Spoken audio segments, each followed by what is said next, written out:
అనుకోవట్లేదండి. Yes okay. Yeah Ravali Reddy గారు వచ్చారు, TPCC ప్రధాన కార్యదర్శి. యా రవలిరెడ్డి గారు గుడ్ మార్నింగ్. ఓవరాల్గా అసలు మీరే గెలుస్తారు అని చెప్పేసి ట్రెండ్స్ చెప్తున్న పరిస్థితి, అలాగే ఇటీవల విడుదలైనటువంటి ఈ ఎన్నికలకు సంబంధించినటువంటి సర్వేలు కూడా చెప్తున్న పరిస్థితి. సో ఏంటి, ఎలా ఉండబోతోంది ఈ ఫలితాలకు సంబంధించి? ఫలితాలు వచ్చిన తర్వాత మీ పార్టీకి ఇది ప్రజలు ఇచ్చినటువంటి రెఫరెండంగా మీరు భావించేటటువంటి అవకాశం ఉందా ఏంటి? సరే, దీనికి ముందు ఒకసారి మనం చూస్తే బీహార్ ఎన్నికలు కూడా ఒకసారి బ్రేకింగ్ వస్తుంది, ఒకసారి చూద్దాం. బీహార్ ఎన్నికల్లో ఎన్డీఏ ఆధిక్యంలో ఉన్నట్టు తెలుస్తోంది. అంతేకాకుండా ఈ బీహార్కి సంబంధించి ఎన్డీఏ 53 స్థానాల్లో, అలాగే మహాగఠబంధన్ 29 స్థానాల్లో అక్కడ ప్రస్తుతానికి ఆధిక్యంలో ఉన్నట్టు కనిపిస్తోంది. మరోపక్క కౌంటింగ్ కొనసాగుతున్న పరిస్థితి. తేజస్వి యాదవ్ కూడా ముందంజలో ఉన్నారు. అంతేకాకుండా ఆధిక్యంతో ముందుకు దూసుకెళ్తూ ఉన్న పరిస్థితి. ఓవరాల్గా చూస్తే ఈ ఎన్నికల మీద కూడా దేశవ్యాప్తంగా ఒక రకమైనటువంటి చర్చ కూడా నడుస్తూ ఉన్నటువంటి పరిస్థితి. సో ఆ విషయాన్ని పక్కన పెడితే రవలిరెడ్డి గారు రియాక్ట్ అవ్వండి ప్లీజ్. గుడ్ మార్నింగ్ అండి, మీకు ప్యానెల్లో ఉన్న వాళ్ళందరికీ నమస్తే. ఇంతకుముందు సోదరులు గౌతమ్ గారు ఏదైతే ఎన్నికల కమిషన్ మీద ఏదైతే పరుష పదజాలం వాడిండో దాన్ని ఖచ్చితంగా వాపస్ తీసుకోవాల్సింది. ఎలక్షన్ కమిషన్ అంటే పారదర్శకంగా పనిచేసే వ్యవస్థ, ఒక స్వయం ప్రతిపత్తి గల వ్యవస్థ. మేం 2018లో ఏదైతే అప్పటి ఎన్నికల కమిషన్ ఉన్నారో ఆ ఎన్నికల కమిషనరు ఎలక్షన్ అయిపోయిన తర్వాత ప్రెస్ మీట్ పెట్టేసి సింపుల్ గా ప్రతి నియోజకవర్గంలో 10,000 ఓట్లు పోయినాయి, దాదాపు 10 లక్షల ఓట్లు గల్లంతైన మాట వాస్తవము అని చెప్పిన మాట మర్చిపోయారా? ఈరోజు ఎన్నికల కమిషన్ అనేది కేంద్ర చేతిలో ఉంటది, స్వయం ప్రతిపత్తిగా నడుస్తుంది. ఒక రాష్ట్రం చెప్తేనో ఎవరు చెప్తేనో వినే వ్యవస్థ కాదు. అట్లాంటి విషయాలు కూడా తెలియకుండా అట్లా ఒక స్వయం ప్రతిపత్తి గల వ్యవస్థను పట్టుకొని ఇష్టానుసారంగా మాట్లాడడం అనేది చాలా ఖండించాల్సిన అవసరం ఉంది. ఒకసారి మీరు బ్యాక్ వెళ్ళి చూడండి, తను ఏ మాట మాట్లాడిండో ఒకసారి చూడండి. అట్లాంటి మాటలు మాట్లాడే ముందు కొంచెం మనము విఘ్నతతో మాట్లాడాల్సిన అవసరం ఉంటది. విక్రమ్ గారు కూడా చాలా బాగా విశ్లేషణ చేశారు. అంటే ఈ కేటీఆర్ గారు పదే ఈ ఎలక్షన్ మీ పాలనకు రెఫరెండమా అని ప్రతిసారి ప్రశ్నించారు. ఇప్పుడు వచ్చిన పోలింగ్ రిజల్ట్స్ అంటే ఏదైతే పోస్టల్ బ్యాలెట్ రిజల్ట్స్ చూస్తే కాంగ్రెస్ పార్టీకి ముందంజ ఉందంటే మేము ఖచ్చితంగా ఎంప్లాయీస్ కు అనుకూలంగా మాకున్నారు ఎంప్లాయీస్ అందరూ అని మేము అని విషయాన్ని వీళ్ళు బీఆర్ఎస్ పార్టీ వాళ్ళు ఒప్పుకుంటారా అనేది ఒకసారి వాస్తవంగా ఒప్పుకోవాల్సింది. మేమేం చెప్పామంటే ఎలక్షన్ లో జూబ్లీ హిల్స్ ఎలక్షన్ లో ప్రచారంకి వెళ్ళినప్పుడు 22 నెలలుగా కాంగ్రెస్ పార్టీ తీసుకొచ్చిన పథకాలు ఏంటి, ఏ రకంగా ఇంప్లిమెంట్ చేస్తున్నాము, దీనివల్ల ఎంతమంది లబ్ధిదారులు ఉన్నారనే విషయం మీద మాత్రమే ఫోకస్ చేసి ముందుకెళ్ళినాం తప్ప వాళ్ళకు ఏదైతే ఈ ఎలక్షన్ లో గెలిపిస్తే ఇది చేస్తాము అది చేస్తామని చెప్పి ఏదో త్రిశంకు స్వర్గాన్ని కల్పించి వాళ్ళకు ఆశ పెట్టి వెళ్ళిన ఎలక్షన్ గా మేము ఎక్కడ కూడా వాళ్ళకు ప్రత్యేకంగా తాయిలాలు ఇస్తాము ఎలక్షన్ ఈ జూబ్లీ హిల్స్ ఎలక్షన్ గెలిస్తే అనేది కాదు.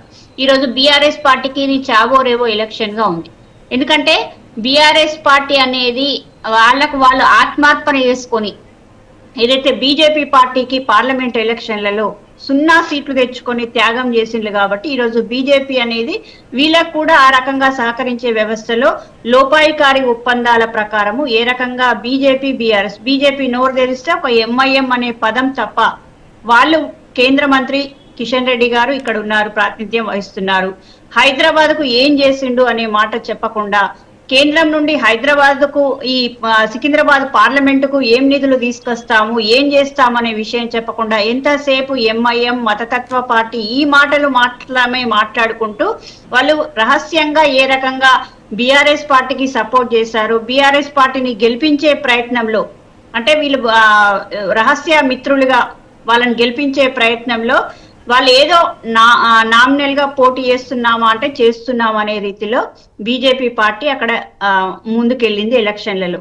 కానీ బీఆర్ఎస్ పార్టీ మాత్రం ఇది వాళ్ళకు సిట్టింగ్ ప్లేస్ కాబట్టి ఖచ్చితంగా వీళ్ళు గెలవాలి కాబట్టి ఏ రకంగానైనా గెలవాలి అని చెప్పేసి వాళ్ళు సింపతి ఓట్లను గెయిన్ చేసే ప్రయత్నం చేయడం కానీ, లేకపోతే లాస్ట్ కు నిన్న మొన్న ఏ రకంగా కాంగ్రెస్ పార్టీ ఇవి పంచుతుంది అవి పంచుతుంది అంటే గతంలో మీరు అధికారంలో ఉన్నప్పుడు మీరు ఈ రకంగానే పోలీసు వ్యవస్థను చెప్పు చేతుల్లో పెట్టుకున్నట్టుగా మీరు ఒప్పుకుంటున్నారా?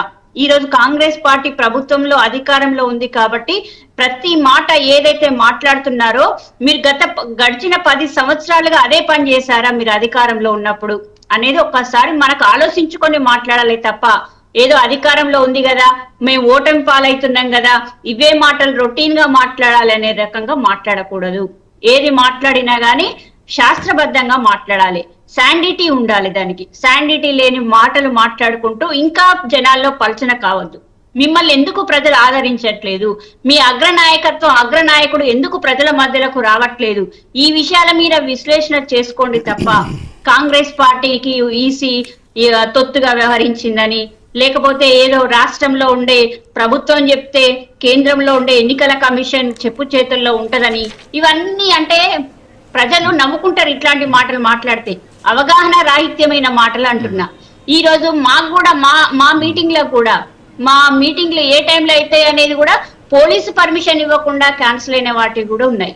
మేము కూడా పర్మిషన్లు రాకుండా మా అగ్రనాయకత్వం కూడా ఎలక్షన్ ప్రచారం క్యాన్సిల్ చేసుకున్న ర్యాలీలు కూడా ఉన్నాయి. కాబట్టి ఈ రోజు ట్రాన్స్పరెంట్ గా ఎలక్షన్ వ్యవస్థ వ్యవహరించిందని, పోలీసు వ్యవస్థ వ్యవహరించిందని మేము అనుకుంటున్నాం. మీకో రకంగా మాకో రకంగా ఎక్కడా కూడా వ్యవహరించలేదు.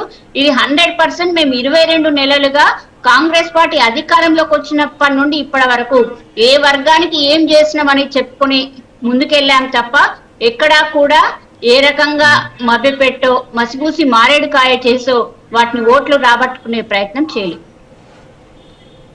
Yes, okay madam. ఒకసారి మనం బీహార్ ఎన్నికలకు సంబంధించినటువంటి అప్డేట్ చూద్దాం. బీహార్లో ఓవరాల్గా చూస్తే మనం ఎన్డీఏ ఆధిక్యంలో